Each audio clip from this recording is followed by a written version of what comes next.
Selon la Banque mondiale, la croissance du produit intérieur brut en Afrique devrait connaître une forte progression en 2018 pour s'établir à 3,5%.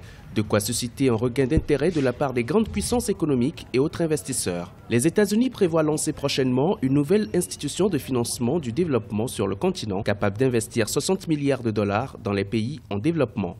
La nouvelle institution américaine de financement du développement sera placée sur un pied d'égalité avec les autres institutions de financement du développement. En utilisant une politique connue sous l'appellation de prêter pour posséder, la Chine rend les pays enchaînés par la dette et, par conséquent, très dépendants d'elle. Cela équivaut à une guerre économique. La nouvelle institution de financement du développement du gouvernement des États-Unis sera baptisée Société américaine de financement du développement international. Ces dernières années, les États-Unis ont multiplié les initiatives en vue de contrer l'influence grandissante de la Chine en Afrique. Je suis de cette école qui pense que partout dans le monde, les grandes puissances ont des intérêts économiques et commerciaux.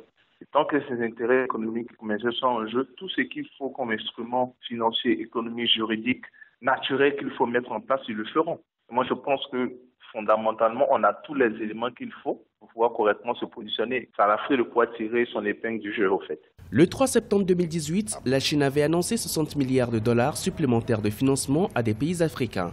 Cette enveloppe comprend des lignes de crédit évaluées à 20 milliards de dollars, 15 milliards de dollars en subventions, prêts sans intérêt et prêts concessionnels et 5 milliards de dollars pour soutenir les importations en provenance de l'Afrique.